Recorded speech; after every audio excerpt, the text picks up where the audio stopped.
Assalamualaikum warahmatullahi wabarakatuh.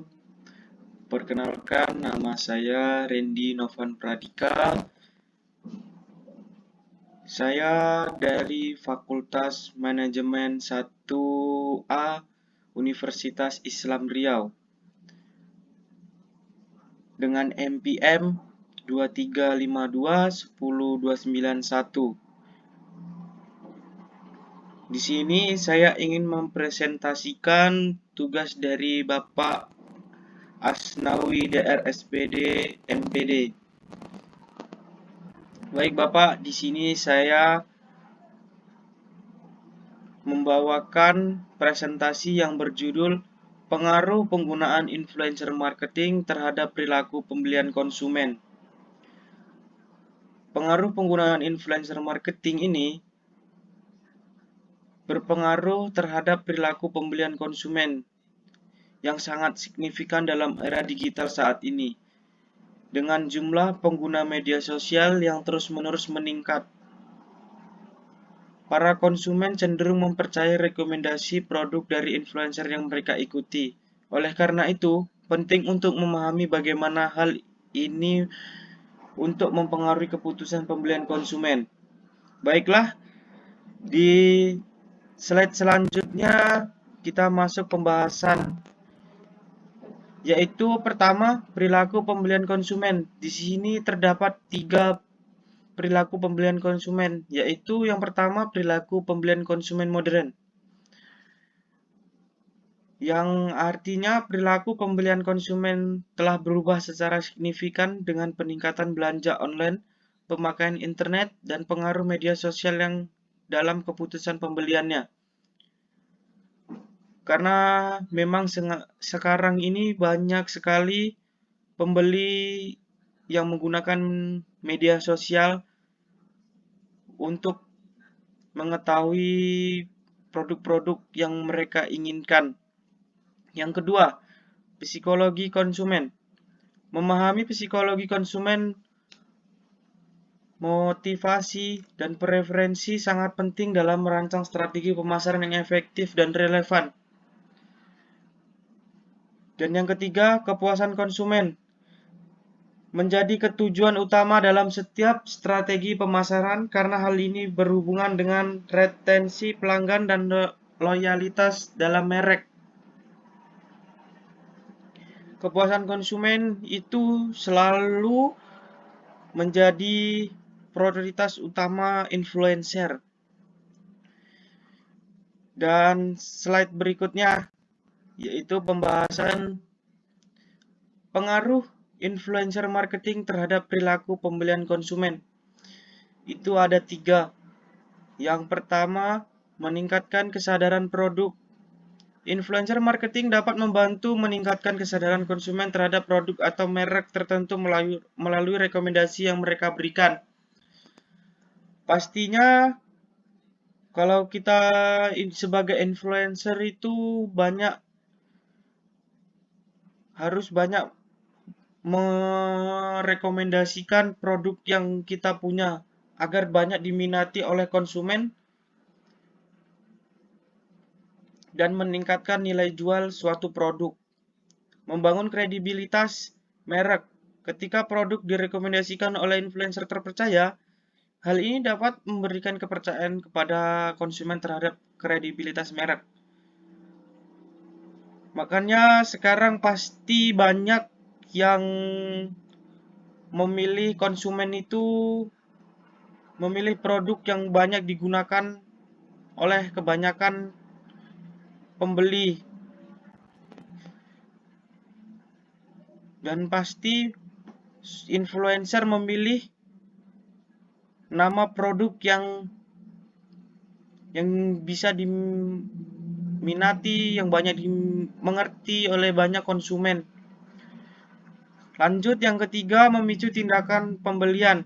Rekomendasi atau endorsement dari influencer seringkali memotivasi konsumen untuk melakukan pembelian produk yang direkomendasikan. Nah, biasanya influencer ini memakai aplikasi yang sering kita jumpai atau sering kita lihat, yaitu yang pertama pastinya ada TikTok. Di situ banyak sekali yang membuat video untuk memasarkan produk-produk mereka dengan melakukan diskon besar-besaran, dan pastinya itu bisa membuat senang konsumen karena sekarang banyak menggunakan media sosial. Dan yang kedua ada juga Instagram, mereka melakukan iklan online agar bukan cuman TikTok saja yang difokuskan, karena masih banyak lagi media sosial yang bisa mereka gunakan untuk mengendorsement suatu produk mereka agar bisa meluaskan kepercayaan mereka untuk memilih produk mereka. Dan selanjutnya yaitu keuntungan menggunakan influencer marketing. 1. Pengaruh luas. Influencer memiliki jangkauan yang luas di media sosial yang dapat membantu produk atau merek mencapai audiens yang lebih besar. Pastinya influencer juga memasarkan produknya ke luar daerah, ke luar negeri dengan menggunakan media sosial yang sudah banyak kita lihat di hubungan yang autentik. Influencer memiliki kemampuan untuk membangun hubungan yang mendalam dan autentik dengan audiens mereka yang dapat membantu dan mempengaruhi keputusan pembelian.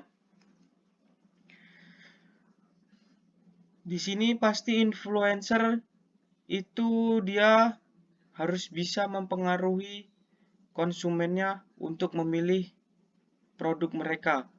Dan yang ketiga, konten kreatif. Influencer mampu menciptakan konten kreatif yang menarik yang dapat mempertahankan minat konsumen terhadap produk atau merek. Nah, dari konten kreatif ini pasti sering kita jumpai di media sosial. Mereka mengadakan diskon besar-besaran, dan pastinya itu banyak melibatkan konsumen yang sudah mempercayai produk mereka dan membantu mempromosikan produk influencer tersebut. Lanjut, slide yang selanjutnya yaitu tantangan dalam menggunakan influencer marketing. Di sini ada 3. 1. Keaslian dan kesesuaian mencocokkan merek dengan influencer yang autentik dan sesuai dengan nilai brand seringkali menjadi tantangan utama. Yang kedua, transparansi dan keterpercayaan. Mempertahankan transparansi dalam kerjasama dengan influencer dan memastikan keterpercayaan dari hasil promosi dapat menjadi sulit dalam praktiknya. 3. Pengukuran kinerja. Mengukur dampak sebenarnya dari kampanye influencer marketing seringkali rumit dan memerlukan alat ukur yang tepat. Dan selanjutnya yaitu strategi efektif dalam menggunakan influencer marketing. Yang pertama, identifikasi target audience. Mengetahui siapa target audience yang ingin dicapai sangat penting untuk memilih influencer yang tepat. Di sini influencer harus turun ke lapangan dan dia harus menilai bagaimana situasi pasar, bagaimana sifat dari konsumen, dan audiens itu kebanyakan pasti memiliki sifat-sifat yang berbeda. Yang kedua, kerjasama yang relevan. Pemilihan influencer yang memiliki audiens dengan minat dan nilai yang relevan dengan produk atau merek. Di sini pasti influencer banyak memilih audiens di mana minat mereka dan di mana yang mereka sukai. atau produk yang banyak digunakan oleh konsumen. Yang ketiga, memantau dan mengukur kinerja, menetapkan metrik dan KPI yang jelas untuk dapat mengukur keberhasilan dari setiap kampanye influencer marketing. Lanjut, slide yang berikutnya, kesimpulan dan rekomendasi. 1. Review hasil dan pembelajaran. Meninjau hasil dari setiap kampanye influencer marketing untuk mempelajari area di mana perbaikan diperlukan. Karena sangat penting bagi influencer memperbaiki suatu produknya apabila mendapat komplain dari para konsumen. Yang kedua, integrasi dengan strategi lain. Mengintegrasikan influencer marketing dalam strategi pemasaran yang lebih luas untuk mencapai tujuan secara holistik. Yang ketiga, kolaborasi yang berkelanjutan, membangun hubungan jangka panjang dengan influencer yang terbukti efektif dalam memberikan hasil yang positif. Pastinya influencer juga banyak bekerja sama dengan influencer lain, bagaimana suatu kinerja dalam suatu perusahaan dan bagaimana menciptakan produk yang efektif. Baiklah, inilah presentasi yang bisa saya sampaikan, Bapak. Apabila ada salah kata dan kekurangannya, saya mohon maaf. Saya akhiri. Wabillahi taufik walhidayah. Wassalamualaikum warahmatullahi wabarakatuh.